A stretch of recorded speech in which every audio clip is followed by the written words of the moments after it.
What is up, my people? Welcome back to the channel. I'm your boy Nassim the Dream. If you're new to the channel, go ahead and hit that subscribe button. Also hit the bell as well to always keep notified of my newest content. Since I started this channel so late in the year, there have been plenty a handful of albums I would have really liked to have discussed in the channel, but unfortunately I just didn't really get the time to. And again, like I said, since I started so late, just didn't really get the chance to. So I wanted to do something for today's video where I take a handful of projects and I give quick brief reviews of them and I still give a percentage on them. So I think I'm gonna call this segment Quick and Breezy. Yes, I think we're good with that. Quick and Breezy. Welcome to the new segment, Quick and Breezy. Without further ado, let's get into it.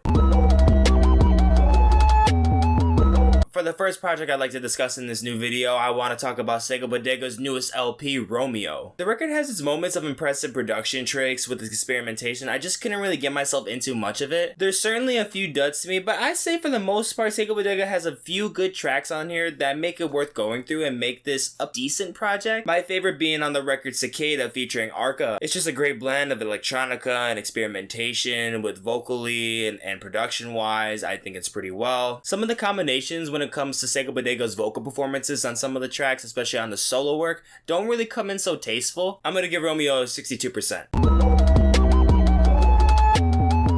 Next up is the new album from R&B singer-songwriter Summer Walker, this one being called Still Over It. Having given through her past work, I've truly gained high praise for Miss Walker and would consider Summer to be one of the best tops in R&B. Going into the record, I was certainly crossing my fingers to really hope to find something new and evolving for Summer and a new stepping stone. I'd say for the most part, it's not so bad. Lyrically, she really just goes on to this continuous story about troubled relationships with a man. And it also has this interesting start with her speaking to Cardi B. And instead of a feature, this is actually a vocal note and a voicemail from Cardi B, giving some advice to Summer, including what she wants to speak about in her music, really letting out in her music, and really just going off of that and doing what's best for her. I wouldn't say Summer varies from something too different when it comes to her vocal styles on this record, but there are certainly a good handful of tracks that I really did enjoy. One of them being the track Unloyal with R.A. Lennox. Those two have great chemistry with each other on the track. And for me, a personal pleasant surprise was a feature from Omarion on the song Screwin'. Feeling a lot of the 2000s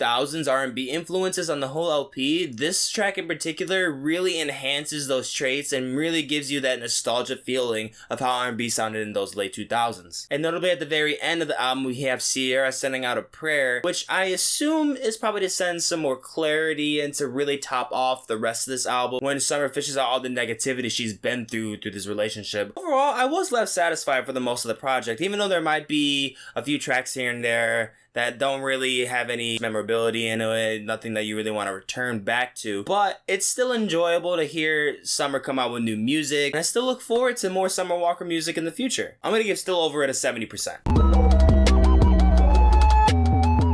Dropping back earlier this year, we have Illenium with Fallen Embers. So, to put in a quick summary for this record, the beginning of it does have some of the worst kickoffs that I've really heard from an Illenium album ever. I just think a lot of the earlier drops on here kind of just mashed together poorly. Some of the production work just kind of feels like it was just thrown there. It wasn't really give too much thought. But on the other hand, there's also some of the best Illenium tracks I've ever heard from him. Like with the song Sideways, has some of the best melodics and some of the best production overall and best songwriting from Illenium. Maybe his best song yet. And of course, we can't forget about the track Hearts on Fire featuring Dabin and Lights. A lot of the melodic ambience on the back end of this drop really brings so much beauty and flourishness to the chorus and gives so much complimentary support for Lights' vocals on here. And even though with a lot of the EDM coming out now, which the new wave seems to be collaborating with a lot of pop punk artists, I typically found the best to really come out from Illenium, especially with the song Paper Thin. And even some of the best hard-hitting, beautiful production comes from Crazy Times with features Set the Sky. Even though I didn't find this to be a smooth course of a project,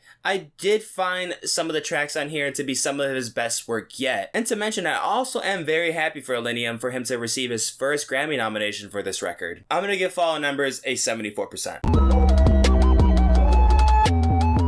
We then have Halsey with their latest LP, If I Can't Have Love, I Want Power. So if you didn't know already, Halsey makes a big step into changing how she wants to embellish the sound onto this newest LP when she brings on members of 9 Inch Nails, Trent Reznor, and Atticus Ross. The beginning of this record has a magnificent start with the track The Tradition. It has such an epic feel when it comes to Halsey singing on this chorus and on the verses in general. With the way I envision how she's trying to symbolize herself based off this album cover, it really does kind of feel like a certain intro when it comes to inspiration from a Game of Thrones theme. But I must say there are a lot of flaws following this track. Not so much of the songwriting per se, but I would say a lot of the production isn't so great. I really felt like some of the industrial incorporations into some of these songs were a nice big step and a different change for Halsey, but productively they weren't really as carefully touched up as past 9 Inch Nails records. Sometimes a lot of the industrial noises can get just way too loud and it kind of just becomes an ear sore. I really do appreciate this new change and this really big risk that Halsey tries to take with this new album. I really do hope that Halsey continues to try to make something new and kind of step away from that typical melodic pop sound that Colors has. I'm gonna give Halsey's If I Can't Have Love, I Want Power a 61%. We then have the newest James Blake record, Friends That Break Your Heart. Initially, I wasn't so wowed as most fans of James Blake were from this record. Going back to it recently, you really do appreciate how delicate and beautiful James is singing and how beautiful it is and how much he's pouring his heart out on this record. The devastation facing James in this record all range from love to heartbreak to insecurities, all of which just feels so compelling in sound. And not only that, but there's so many moments on the LP that are just so new and odd that they're really hard to explain when it comes to the sound design. There's elements of hip-hop, melodic, electronic, harmonic, dramatic, somber. It's just a bunch of different things all twirled up in its own thing. Some of my favorite songs of the record come from the intro track Famous Last Words. Also with the beautiful third cut Coming Back featuring SZA. God, I mean the two on here just sound amazing with each other. And some of the best falsetto work from James on here. Even to mention Say What You Will also becomes off as one of the best singles off the record. But it's also one of the saddest concepts as James kind of beats himself up and mentions how underappreciated he feels. When hearing this over and over, it's just like, God, like, James, stop. We love you, bro. Stop. Don't say that. 85%. Oh, so good. Oh, why I wish I got to give a full breakdown of this newest record from Turnstile Glow On. So initially, before this record comes out, Turnstile comes out with a 7-track EP which features 7 of the songs that are on this current record. Off of that listen, I really did not care for those songs. However, after playing these songs through the new track placements on this record, not even the same record. And there's the same songs. There's some of the same songs.